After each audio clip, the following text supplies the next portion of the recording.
Hey guys, it's Vex here. Today we're going to be ranking every team that's going to the Six Invitational this year. For those who do not know what the Six Invitational is, it is the World Championship for Rainbow Six, like Worlds for League of Legends, right? So it basically it's the highest achievement you can reach at winning this event as a player. There's a $3 million prize pool. You get to raise the hammer. You cement your name in Siege history.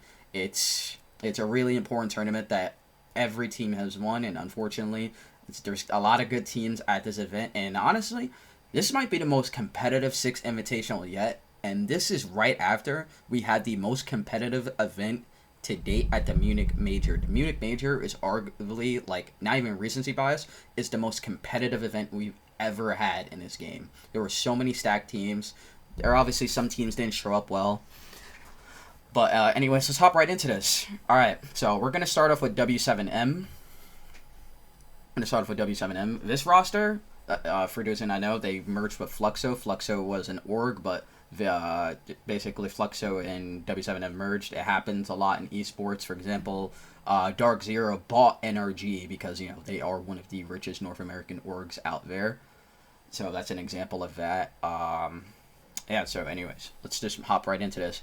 I think this roster is a little iffy to me because they had for this roster, as a major winning roster, they won Montreal in 2024, right? You know, beating Shaiko, former BDS, now Falcons, right? Pretty decisively too. I think they had a pretty interesting year, and it looks like there's some growing pains with, like, Paula. I'm not gonna say they're bad because they're far from it. They're definitely a great team, but the results for the caliber of players they have on that roster just have not been putting up results. Like, they start out so well, but it's just recently they've just been struggling to close out games, like against the Furias and the Phases and stuff like that, right? Like, I think at Reload, even though Reload is let's be honest, it was a joke of a tournament and it should never replace the major. I'm glad they did that. Glad we're getting 2 majors, but still, there were still some competitive matches at that event. And W7M, now Fluxo W7M, you know, struggled to close the lead against Furia, and then, you know, after that, this looked like the team internationally just kind of just looked, I don't know, this just something's mentally there, and obviously, like, there's huge roster changes with, like, in Brazil right now too. You have SAL, like, the next stage of SAL is gonna be crazy with Liquid, Fluxo, Furia, all of it's gonna be crazy next year. This is gonna be a crazy year for transfer moves, probably since, like, honestly, like, post Raleigh Major 2019. I think that was the last time roster moves really shocked me, and maybe like when Astralis came in like 2022, but I don't think nothing was as crazy as that. Anyways, moving. So for Fluxo, for W7M, you know, you have Volps, Dodez, Dots, Paula, and Lobin. You know, so you just have the core. You have the 4 players plus a legendary player, Apollo, who has the highest kill record, by the way, but has not won an official S-tier event. Some, like, better results should be happening, because if we look at the Munich Major, they played, they just got absolutely, like, outclassed, like, when it came to best of 3s. I'm not gonna lie.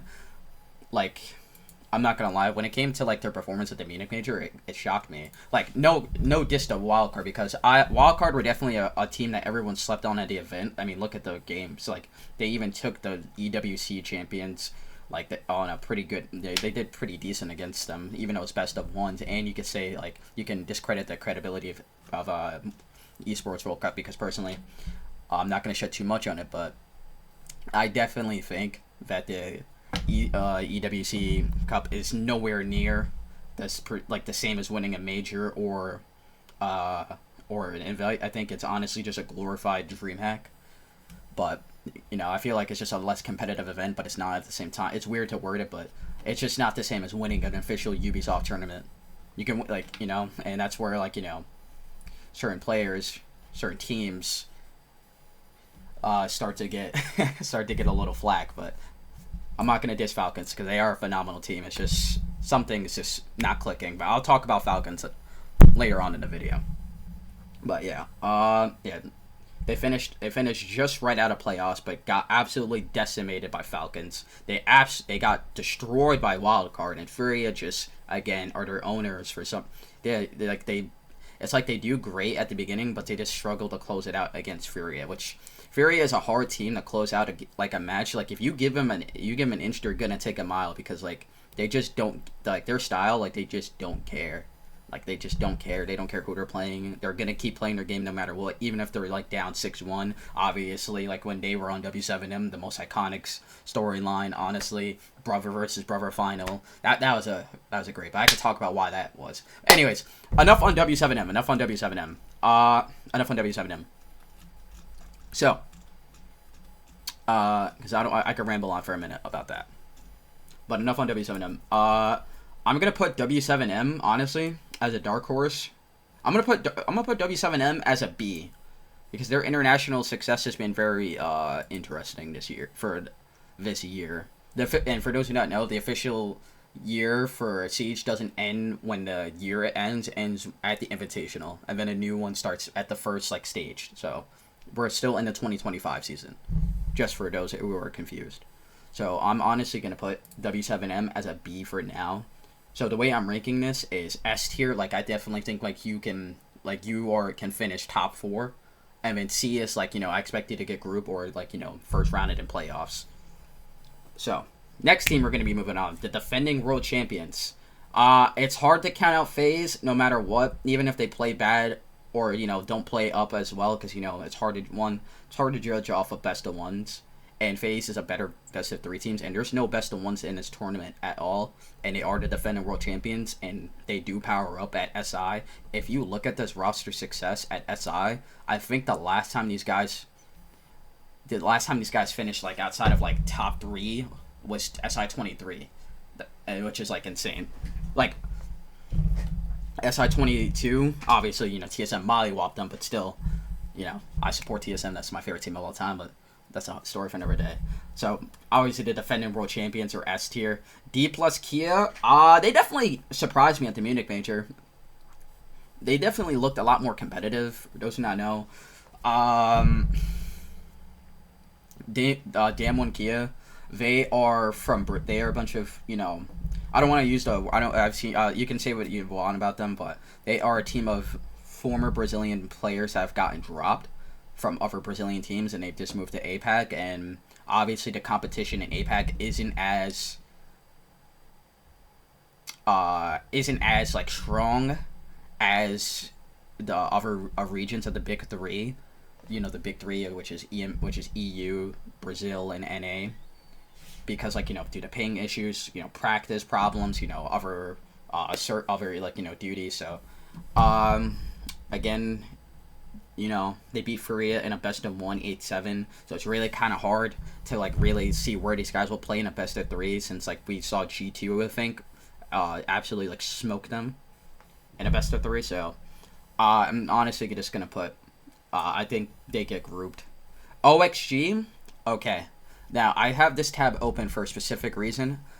For some reason. And yes, and obviously I'm going to keep it biased. Like, I'm trying to be as unbiased as possible, but going off of results, if you look at the roster of OXG, all these guys have been playing at Lance for so long, and they've always finished like top 8, top 4, whatever, The most recent like rookie, I guess you could say, to LAN is Adam. Adam, let's see, where's the roster? Okay. Adam. He's played at the Montreal Major. He qualified when he was in T2. He's been playing since he's been playing for a minute now. He's a phenomenal player. He is their most aggressive player, besides Gomez or Forrest. Let's see. He finished top 4 this year on Unwanted. Yeah, and he finished in the 4th overall during the NA season for 2025. And yeah, this is his 4th international event. You can say whatever about EWC, the credibility of that. So we're not going to count that. And again, there is a joke about SSG only powering up against NA teams internationally. So there's that. But anyways, before I go on a tangent, right? OXG, I think OXG, specifically, due to this roster having so much LAN experience, I definitely think that a lot of people are going to count them out just because they're an LCQ team, and they did kind of look a little shaky against Dark Zero, closing matches out. But when they look like they were able to close it out, like they're a hard team to beat. I think like this team is honestly the biggest dark horse at the tournament, and I would not be surprised if OXG finished top 4. It's hard to count a Forest team out. Like a team with Forest is so hard to Charlotte Major, SI 2023, this year's SI, last year's SI, it was very hard. Like, I feel like it's hard to count a team with like a Forest-led team just being instantly grouped. Like I think he's only been grouped at an official Ubisoft tournament or first rounded twice, right? And that was like forever ago. It's been like 4 years since he's actually been like grouped. I guess like he's also he made top 8 and stuff like that with SSG consistently.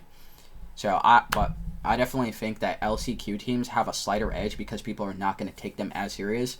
But NA's LCQ teams have a history of actually just doing phenomenal. And actually, every most recent SI winner from NA came from the LCQ, TSM, and SSG.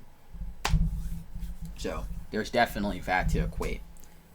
So they are the team. I honestly, like, as crazy as this is, I would not be surprised if OXG won Invite. I know that's a crazy ass take, and there's gonna be some crazy ass takes you see on here, but I genuinely wouldn't be surprised. This roster is literally coming from a winning pedigree, and NA is the underdog out of the big 3 of EU and Brazil. So I honestly wouldn't be surprised, and then honestly I would like to see them win. I mean, it's like the Beast Coast roster as well. Look how much experience those players had, like how many LAN events they've had. And then, it's not surprising they all come from winning pedigrees and that they win an event together. Like, all right, like the story, like their first major, okay, that's insane, right? All like so much history. Diffuser won a major in his rookie stage, blah blah blah. You get what I'm trying to say. So, OXG is a dark horse. I think they're definitely the biggest dark horse at this tournament. FearX, I'm sorry to any APAC fans watching this. They've always just struggled. I'm not gonna lie, they've always just struggled internationally. So I just see them getting grouped. I will see them getting grouped. Furia is an interesting case because not only because of the rumors. I mean, these guys literally won everything in the 2023 season, right? Except EWC. But, again, EWC is not that big important of a tournament, like in your history. 2 majors and an SI, like all in 1 year. That's insane. But obviously, we're in 2026 now. And they've definitely been, other teams have definitely caught up. It's not like these guys who could just, run at you and destroy you. Like, it's definitely that. And with the rumors of this being their last dance as a roster, with them going over to Liquid and Herd staying on Furia while he picks other players up, I definitely see them. I can never count out Furia, so I'm honestly going to say A. SSG is an interesting team because SSG have been the most consistent NA team internationally by making top 8 besides Shopify Rebellion, even though this year they had a pretty lackluster year. They had a pretty lackluster year since losing Grixer. It's like, they definitely had some growing pains, but I definitely think that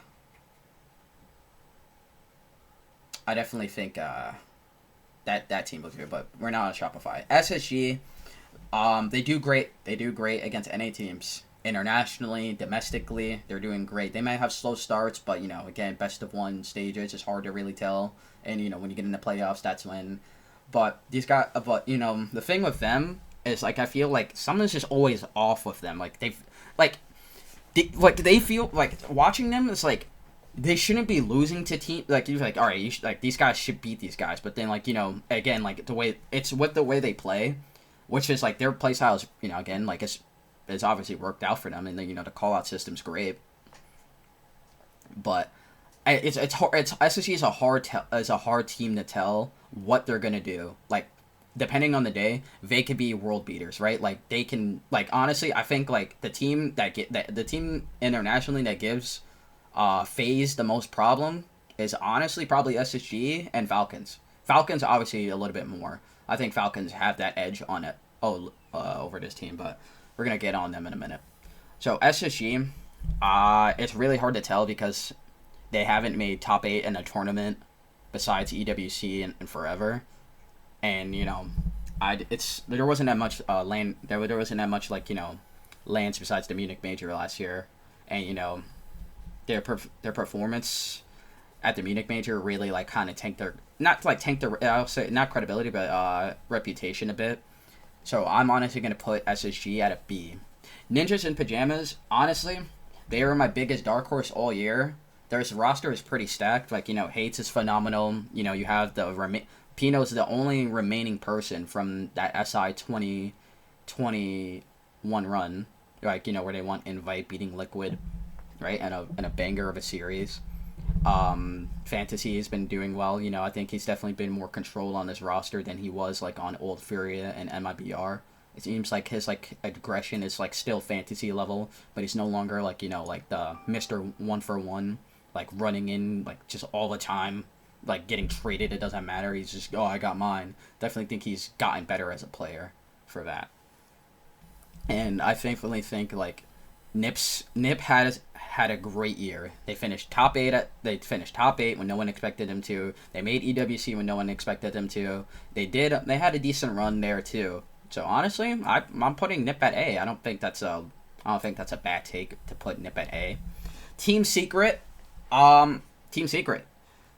I definitely think Team Secret literally won EWC. You could say I'm gonna keep going on that. They still won an event. Right? No discredit to them, but their performance at the Munich Major didn't necessarily equate to them, going flawless in games. They didn't lose a single game at EWC versus Munich, and that kind of just tells a story, right? A little bit, of just how competitive Munich actually was when, there's actually, teams there that are actually, playing for something or something on the line. Versus obviously you're playing for something online at you're playing for $1 million AWC, but still Secret. I definitely think Secret is probably one of the best strategic teams in the world. They are one of the best shield teams in the world, and they're one of the best anti-shield teams in the world.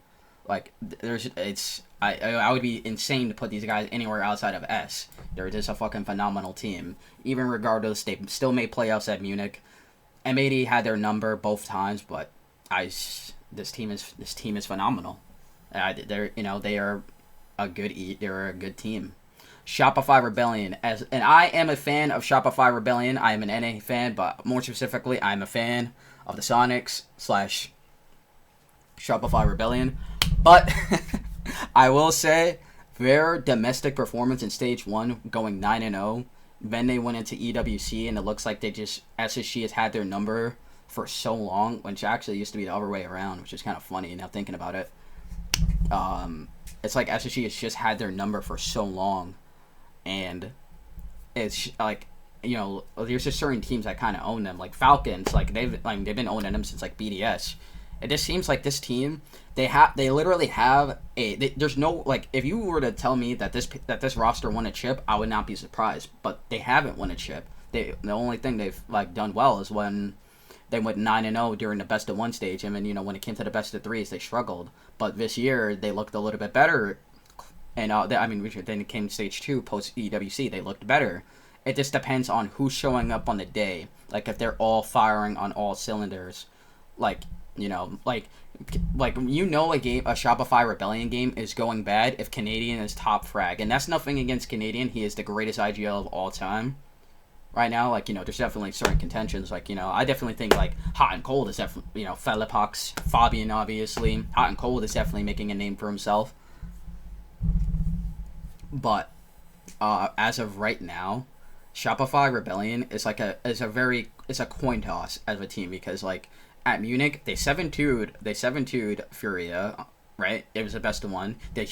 They were up 6-3 against Falcons, and then it looks like they just got overzealous. I don't know what happened there, but they just struggled to close it out. But when they came back into the NAL region finals, right, you can disregard that as because teams weren't trying.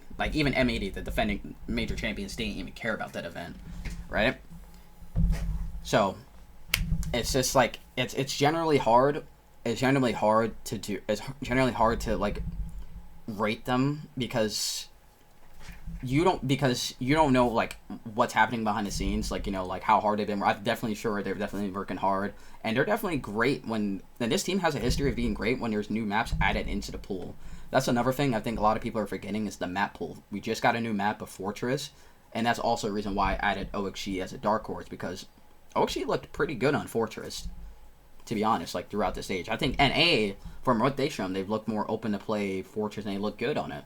Obviously, you know, if you're going to be hiding strats with the hope of making it, so that definitely adds into a play. But NA's looked really good on Fortress so far, and they've played it the most besides SAL. I think EU's played it a couple of times, but that was only the T2 teams. But anyways, heading back on that, I definitely think Shopify, they are going to be a dark horse for me, and that is a surprise take. A roster with Spoit as a dark horse is an interesting take, but I definitely see this team is like this team. I feel people are gonna sleep on them. It's like, again, there's like, it's a Canadian-led team. It's just hard to count them out, but I think people are really gonna count them out just because of their match, because of their international performance this year. So I think a lot of teams and, you know, teams with egos might child them. So you might do some weird. Might not give them the respect that they might deserve, which. It is what it is, right? So I honestly think that Shopify are a dark horse at this tournament, and I would not be surprised if they make a deep run. I would not be surprised if they got first rounded. It's literally all up to them. They honestly have nothing to lose because this roster has the potential to win SI. Like, if you look at the name, if you tell me Rexen, Canadian, Ambi, Spoit, and Surf are not at least a major or SI winning roster. On paper, that's insane. Anyways, moving on. Wild card. a very fitting name for a very interesting team. Baby Shark has shown that he is him. You know, some people have called him Baby Shark, but he's obviously proved the doubters wrong. Like, he did phenomenal at Munich. He definitely has had I think honestly he did way better in stage 2 and Munich major, because a lot of people were calling him a baiter and just calling him kind of a selfish player. I definitely didn't think that, because like people just see like, oh, he's less blah, blah, blah. There's definitely more to that. There's definitely more at face value than we're spectating in a match, but yeah, Dash is shown he's phenomenal. I mean, the guy won a major, so Spiker is a very, you know, Spiker is honestly the most underrated IGL in NA, to be honest, and you know, it's very interesting. It's Kansan, Bay, very consistent as usual. Bay is newer to land, so this is his second event. So this is his third event now. So I definitely think he's gotten warmed up into these LAN events, and I definitely think Bay is their star player, besides Baby Shark and Kansan. So if Bay shows up as well with the rest of the team, this team can definitely make a top run. They finished top 4, and they even smoked M80 on one of their best maps of Consulate. 7-2. I think Kansan went like 16-2 at one point. He was like 16-2 on that map. And then, you know, you have the clip of Fabi saying, "Oh, Bay shitting on. We're getting shit on by Bay." It's like, this team, wild card. I'd be insane to rank them outside of anywhere. They were the second best NA team at the Munich major. You could call that recency bias, but I don't care about the results in NA. Like, you know, domestic results. I mean, that's cool. You're making it, but what you do internationally will always outweigh what you do, you know, back at home. And they definitely shown they can hang with the tops. They even took a map off the defending world champions as well. So, anyways, moving on. Okay. So, we have Project Zero. Project Zero is a very interesting case, because I think this is the second time that a T2 team is playing at Invite. I could be wrong, but the first one and the most iconic one where this really started was Altiora, which then became Parabellum. Very noticeable players were Eska and Spirits. But, you know, Spirits obviously was on that Beast Coast winning major roster, finished top 4 at SI. He was on Exit. He did great. But we're gonna move on to Project Zero, and we're actually gonna look at Project Zero's roster. So let me just see him. Let me just search it up. SR 2026. Unprepared for this. Wow. And I'm just going to upload this raw VOD. So, let's look at Project Zero's roster. So, Grubby, or Grubby, he is obviously he's the one calling the shots for this team. He is the most experienced player on his roster besides Upor. Upor does have a stage or pro league on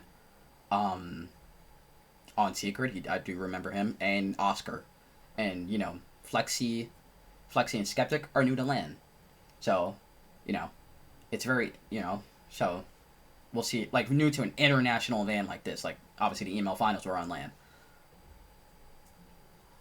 So with a team like this, it's a very coin flip, and honestly, just them making it here is an achievement in its own, and we will definitely be seeing these guys picked up by a team just for even making an event. Oh, actually, I just remembered, Raza Company. This is the third time a TU team has made invite. The first case we really had of this was Fours at the Raleigh Major. I remember that, and that's when those guys came out of nowhere. Fours. Just a little quick summary. Fours were a T2EU team. They were Russian. They absolutely demolished everyone in quals. People thought they were cheating. I mean, they came to the Raleigh Major and just demolished them. They just demolished a lot of competition. They finished top 3. They eventually lost to the eventual top 3 or 2. Actually, wait, no, because Secret also got relegated and made the qualifiers too. So actually, there's two EU. The 2019 was an interesting time. So EU. So basically, the point I'm trying to make is T2 teams have a history of doing good internationally at LANs, and I think T2 teams in general have a history of making upsets at LANs. So there's definitely that. So I would not be surprised if Project Zero, and honestly, let's just keep it real, they're definitely going to get picked up by Fnatic, especially, or a better org maybe. It's just depending on how good they did well, but the fact that they even made here and beat tier 1 teams to make it here, like, it's a feat in itself. And so to me, I think they're definitely a dark horse team. So they can either they could either bomb out or do great. There's no in between for this roster. So I would not be surprised. I'm, again, watching this roster, I would not be surprised if their upsets happen. Now, I know everyone likes to rag on APAC, like, oh, APAC is trash, A-whack, or whatever you like to say. There's definitely teams that you cannot sleep on from this region. I think you will get punished if you do. I think certain teams have a history of getting punished by APAC teams for not taking them too seriously. Shopify. SSG. It happens, right? You get complacent. G2 have also had a history of it. Falcons have had a history of it. It happens.